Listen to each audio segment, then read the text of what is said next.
ಮಲ್ಲಿಗೆ ಹೂವಿನಂತೆ ಅವರ ಮನಸ್ಸು, ಅವರ ಧ್ವನಿ ಕೇಳಲು ಬಲು ಸೊಗಸು, ಅವರೇ ನಮ್ಮ ಶಾಲೆಯ ಹುಮ್ಮಸ್ಸು, ಅವರೇ ನಮ್ಮ ವಿಜಯ ಕುಮಾರ ಸೂರು. ಇಂಗ್ಲಿಷ್ ನಲ್ಲಿ ಟಾಪರು, ಗ್ರಾಮರ್ಗೆ ಸೂಪರು, ಇವರೇ ನಮ್ಮ ಮಾಸ್ಟರು, ನಮ್ಮೆಲ್ಲರ ಸೂಪರ್ ಸ್ಟಾರ್, ಇವರೇ ನಮ್ಮ ರಾಘವೇಂದ್ರ ಸರ್.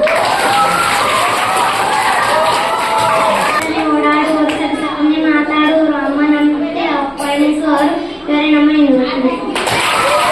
ಇಷ್ಟ ಅವರು ಕೊಡುವ ಲೆಕ್ಕ ಬಲು ಕಷ್ಟ, ಅವರು ಹೇಳದಂತೆ ಮಾಡದಿದ್ದರೆ ಕಷ್ಟ, ಅವರೇ ನಮ್ಮ ಶಾಲೆಯ ಸೂಪರ್ ಸ್ಟಾರ್, ಅವರೇ ನಮ್ಮ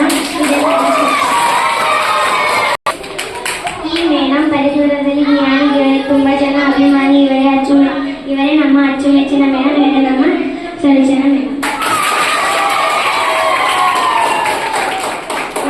ರೊಟ್ಟಿಯಂತೆ ಬಿರುಸು, ಬೆಣ್ಣೆಯಂತೆ ಮನಸ್ಸು, ರೊಟ್ಟಿಯಂತೆ ಬಿರುಸು, ಬೆಣ್ಣೆಯಂತೆ ಮನಸ್ಸು, ಇವರೇ ನಮ್ಮ ಹೆಡ್ ಮಾಸ್ಟರ್, ಅವರೇ ನಮ್ಮ ಚಂದ್ರಶೇಖರ್ ಸರ್.